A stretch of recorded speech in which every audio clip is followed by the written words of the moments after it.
Hello. Well, if you know me, you know that I love journals. And of course, I have to offer my own products. And in my store, I have some cute notebooks with butterflies and sloths, my favorites. And then my journal that is just the three things that are important to you, not the to do list, but what really matters, something that you're grateful for, something that you're proud of, something that you dream of, and something that you pray for. Something simple but effective. Now I got my own planner as well. You can check it out at lifewithfrancy.com/shop.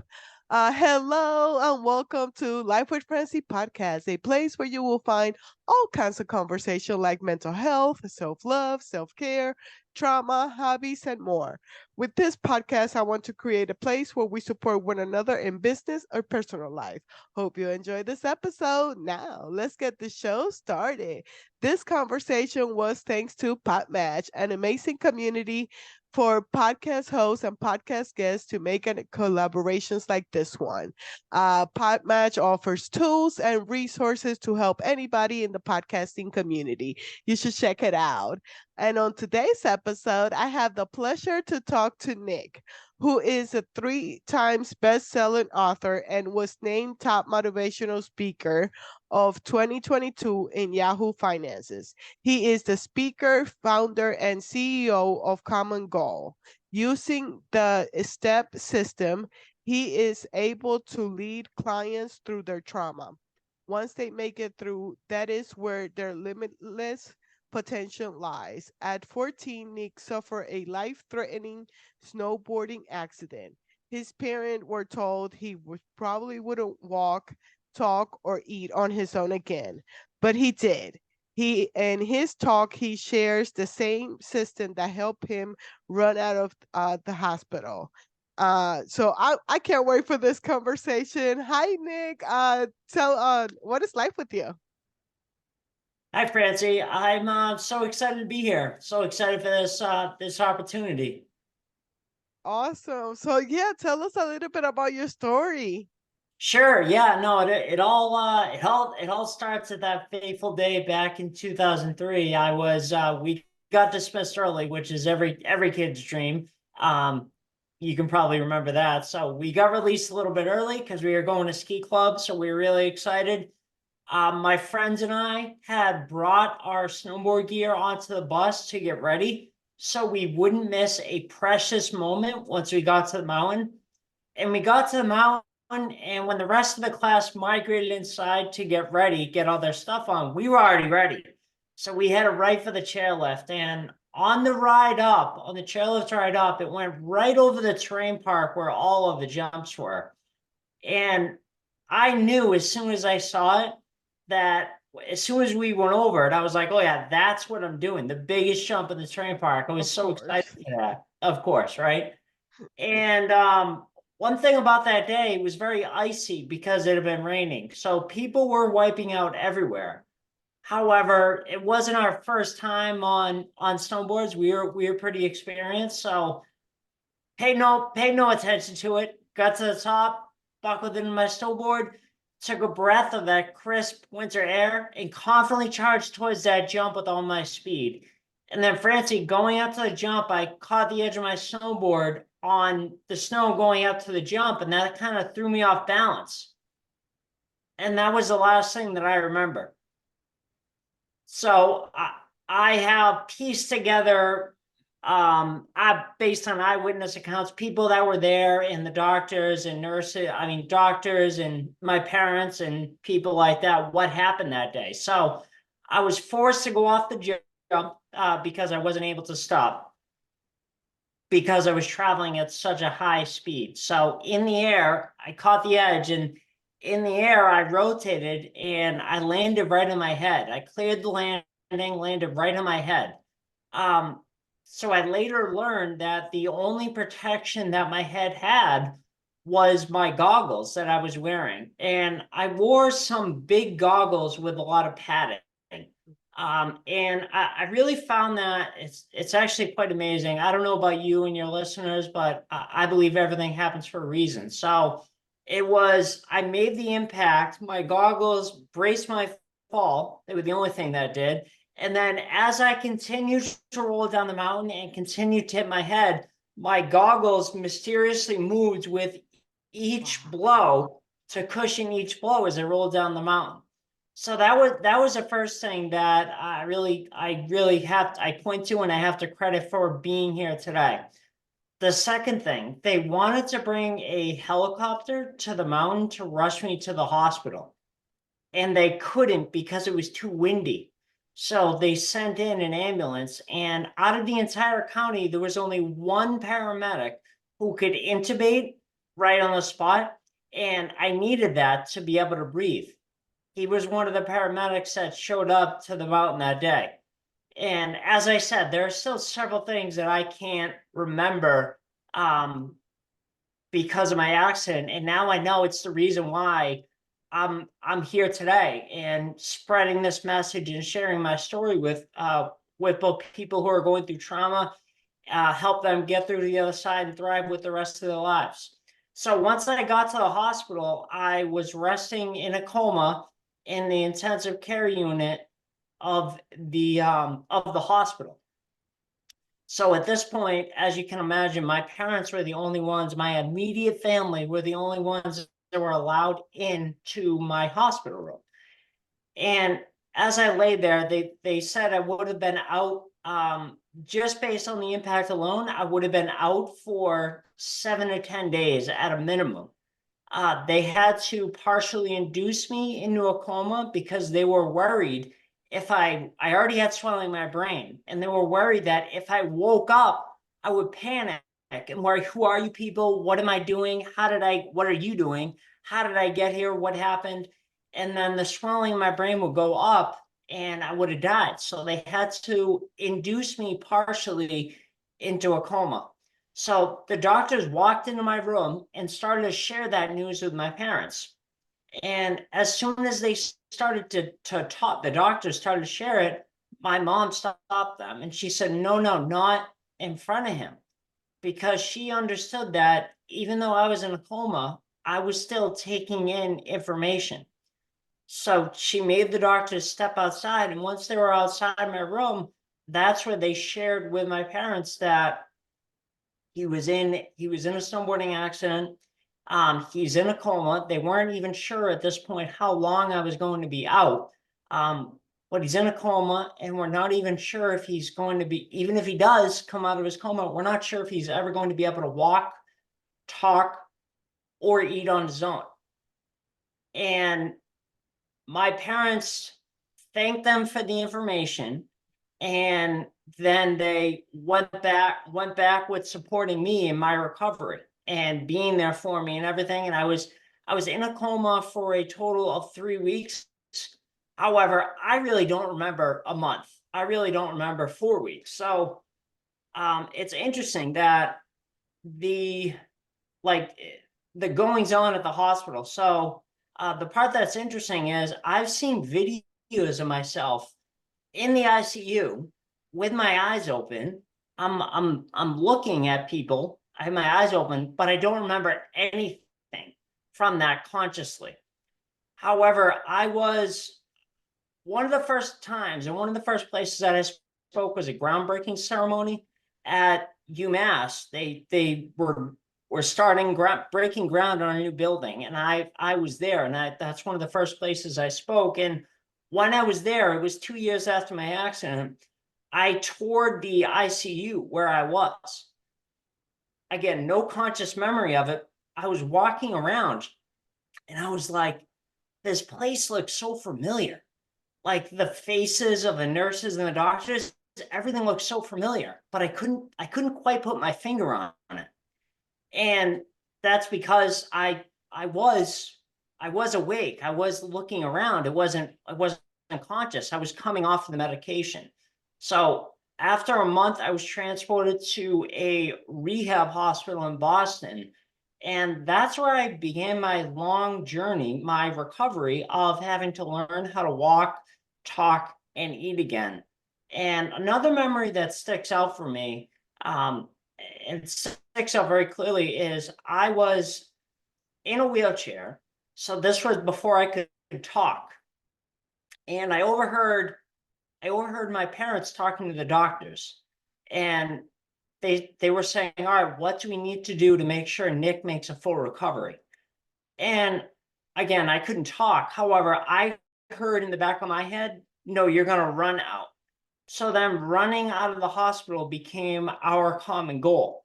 What we were meeting with everyone every single week to see, all right, well, what are the next steps? What are we doing this week to make sure Nick reaches his goal of running out of the hospital? And unknowingly, it was several years until I identified this, but unknowingly, I utilize a system to not only make a full recovery, but run out of the hospital. And that's what I teach and speak about in my keynotes, and other speeches to this day. That's the STEP system. Now, STEP is an acronym. It stands for support. You have to make sure that you have the support of your family and friends. And this is going to have you falling back on relationships that you built prior to your setback. T is trust. You have to trust that once you take your first step, your next step is always going to be available to you. Follow it. And you also have to trust that calling that you have inside yourself. So as I just shared, call it what you want. Call it your subconscious, your unconscious, God, the universe, that voice and everything happening for a reason. That voice in the back of my head, I've always been good at listening. And a little later I'll share how that led me to doing what I'm doing now. Mm-hmm. Uh, which is really it's really God's work. That's how I really Yeah, think of I it. love it. Yeah. And so E is energy. Energy, maintaining your energy allows your body's natural ability to be able to heal itself. And really, medications get in the way of your body's natural ability to heal itself. So it was interesting that, remember how I shared that I was in a partially induced coma. So out of necessity, I had a lot of drugs and medication pumped into me to help keep me alive. However, once I came out of the coma, I it was really important that part of the support is that you have to make sure that you have an advocate. And I had my parents advocating for me the whole time, um, which is what I'm going to share now. So after coming out of the coma, this story is funny to me, and it sticks out that I would try to, before I was cleared to walk, Francie, before I was even cleared to walk, I would get up, I would have someone stay with me, either my dad or an uncle, or my grandfather would stay with me at night. And during that particular night, early on in my recovery, before I was even cleared to walk, I got up in the middle of the night. I had to go to the bathroom. So I tried to get someone's attention. And I forget who was with me at the time. I think it was my grandfather, and I couldn't get his attention. So I hobbled my way to the bathroom and went to the bathroom and made it back to bed. Well, the hospital found out and they freaked out. And they were like, oh no, we got to give him this amount of this drug and this amount of that drug. And we got to give him all this routine. And he can't be doing that and everything. And my mom said to them that, no, you don't have to drug him. Just tell him not to do that. So that's what they did. They just told me not to do that. And I didn't have any incident with that again. So back to step. That's definitely an interesting story. But P of the step system is persistence. So once you take your first step, keep getting up every day and taking your next step, no matter how small. And by doing something every day, you are building an unstoppable momentum. And this comes with, it's not just recovering from a traumatic event, traumatic accident. You can use this in any phase of your life. I've used it with starting businesses, where in the first 90 to 180 days, you have to be doing something every day in order to generate that unstoppable momentum that's going to carry you through the tough times, because it's not going to be peaches and cream all the time. There are going to be times that you need to be carried through. So if you fast forward a little bit, less than 60 days later, I realized my goal and I ran out of the hospital. And after running out of the hospital, it wasn't like my work was done. So I had to continue to go to outpatient therapy for another 6 months, along with being tutored all summer long, 5 days a week. I know a lot of fun for any kids listening out there to think of this 5 days a week in order to continue on to high school with the rest of my classmates. And um, so with that, Francie, I'll take a deep breath and get off my Yeah. soapbox. See if you have any questions. I freaking love it. Like I'm over here like, yes, please tell me more. Because it's like the physical work, wow, to do that, but then the mental work that you do. What was that process to try to get the motivation of like, oh no, I don't care what the doctors say, I got this. So, great question. I love the question. The way that this comes into play is I didn't, because my family didn't allow the doctors and that negative news to come into my world, whether it was conscious or unconscious, how I was taking information. I didn't know any better. So that allowed me to just, as soon as I could, a month later, to get up every day and figuratively get up every day. Like at first, I was in a fully, like, just to give you an idea, I would at the beginning of my recovery, I would sit up in bed for 8 minutes at a time, and I'd be sweating profusely like I had just ran a marathon. So it was a gradual process that I worked up to. I went from there to a fully supported wheelchair, and then a regular wheelchair, and then a walk. Like I took steps each step of the way, but because that didn't, or because that didn't, any of that negative information enter my mindset, it just allowed me to treat it like any other situation. And I just, and looking back on it, really, it was something that happened to me when I was growing up. And I always say to people, well, I don't know, I did it. It happened to me when I was growing up and I did it. So I've been told and I've learned now that, because I think, yeah, anyone would do that. But a lot of people will say to me, no, Nick, not everyone will do that.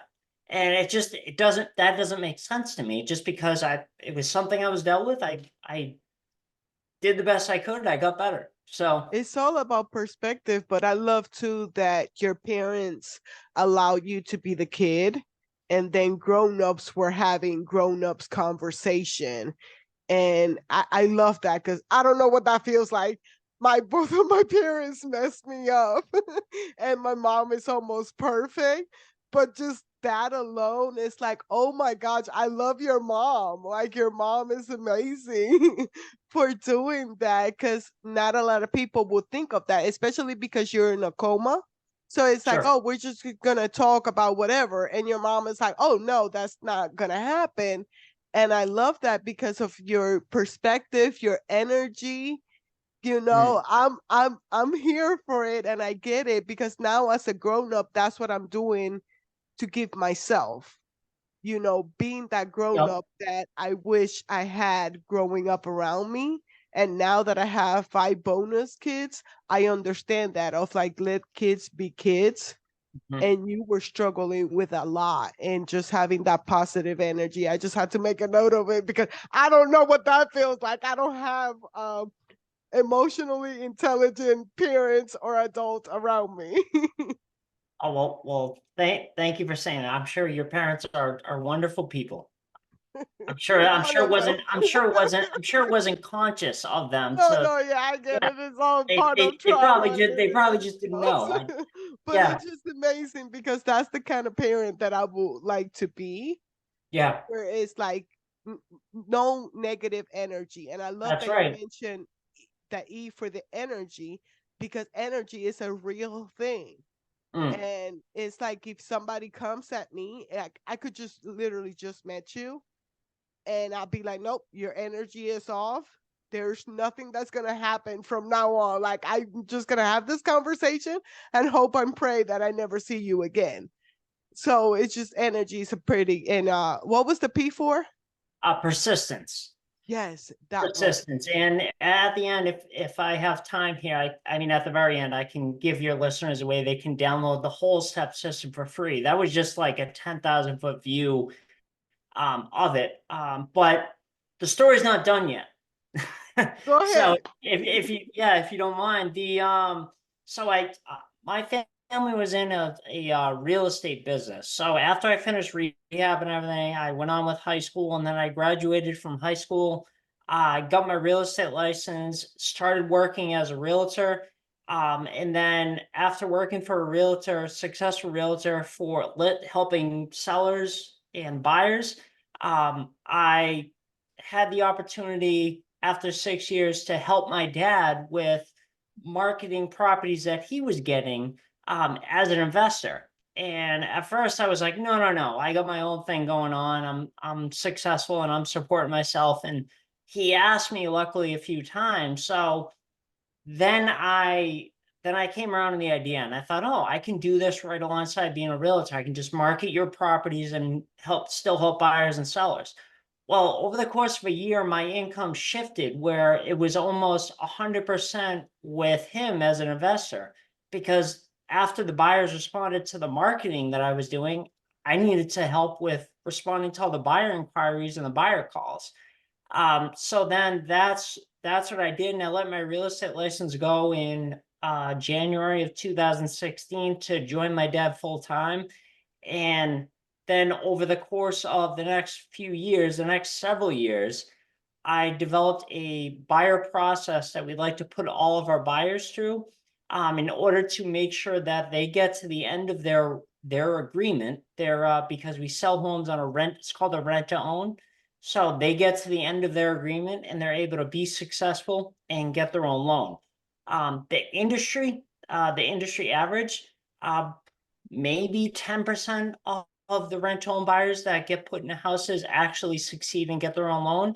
Whereas we, because of our systems and processes, see the inverse relationships, the inverse relationship where we're seeing up to 90% of our rental home buyers that we install in our homes be able to get financing and go along. Now, no matter what I'm doing, and no matter what I've been doing throughout my life, no matter how successful I'm being, um, as a realtor, as an investor, anything, I've always had this voice in the back of my head since my accident that's been saying, "Yeah, okay, this is great, uh, but what you really need to be doing is speaking, telling your story from stage, and helping individuals that are going through trauma get through to the other side and thrive with the rest of their lives." So that voice became such that in finally, I spoke after speaking in 2019. A woman approached me and she complimented me and said, if you're ever looking to fine tune your message, and kind of bring it to another level, so it's able to impact and help the most amount of people possible, I can introduce you to a few people and open some doors for you. Well, at the time, I was still going through a voice challenge that I developed in 2012. Um, so I hung on to her card, but I didn't reach out to her yet because I wasn't ready. So I hung on to it for about a year and a half, maybe a little longer than that. And I finally did end up reaching out to her in May of 2021. And she introduced me to her mentor, who has become my mentor, Trisha. And first call with Trisha, from that first call, the interesting thing is there's been no voice. There's been no voice in my head saying that I should be doing something else, which is evidence to me that I'm doing exactly what I was put on this earth to do. That's why I used the term earlier, God's work, because I'm doing something that's exactly in alignment and what I'm meant, I've always been meant to do, meant to be doing right now, and um, I just couldn't be happier. I love that. And yes, to live in your purpose, that's amazing. And Thank you. yeah, do you want to talk about the books? It says your best Yeah, selling yeah, author. yeah, so the what I was talking about and what I wanted to mention. So the step system. So I did talk about the step system and I touched on that, and that was really only a 10,000 foot view. However, the whole step system and what I teach in my keynote and also step the ebook is really quite comprehensive. Like each letter, support, trust, energy, and persistence, has like subsets and like bullet points for each one. To give you an example, and I touched on it earlier, but one of the ones for support is you have to make sure you have an advocate. Now, I had an advocate, being my parents were my advocate. They were with me at all times. And it's so important when you're going through anything. Now, when it comes to like business and what you have to be doing, I liken that to a coach. You have to make sure, and I've always had a coach my entire life. So um, it's really interesting. That first call with Trisha, she told me that I shared what I wanted to do and my goals with her, and I said, "Is that possible?" She said, "Yes." And I said, "What do you think I should do?" She said, "The speaker salon." So the speaker salon was, I commuted to New York City for 6 weeks in a row in the fall of 2021 and got to be on stage with other speakers, up to, I think it was anywhere from 6 to 8 other speakers, to fine tune a talk, a message, to impact the most amount of people. So during that course, she approached me and she said that, I think it was in week 3 or 4, she said that she specializes in helping speakers build out their speaker platform. And I didn't even know, I didn't even have a business. I didn't even have all of what I built, Common Goal and this whole mission and everything. None of it existed. So I didn't even know what it was. I just wanted more of her. And I said yes. And that was in from January to end of July. I worked with her one-on-one, had a call every 2 to 3 weeks. And really, I launched my company, and now I'm sharing my keynote from stages of brain injury associations, dysphonia associations, like anywhere from 45 to 60-minute keynotes. Um, and to me, that means the world, that I'm able to help and impact people. So what I wanted to give away, and I shared with you earlier, was Step, the ebook. So if your listeners go to my website, they can download the whole Step system for free today. And that's nickprefontaine.com/step. And that's going to teach them all about support, trust, energy, and persistence. And it's a great first step for anyone looking for answers and wondering what they should do next. I love that. Thank you so much. Is there anything else that you would like my listeners to know about you or your mission? Like you shared in the intro, it's really working. I've done it. It's really interesting, Francie, that I've done it all throughout my life since my accident. There was just never a business around it. So whenever anyone would have an accident or a trauma or a life challenge or adversity, everyone would always ask him, "Oh, have you talked to Nick? You got to talk to Nick." And I've always unknowingly, unconsciously shared the step system with them, and help them get through to the other side of their challenge and thrive with the rest of their lives.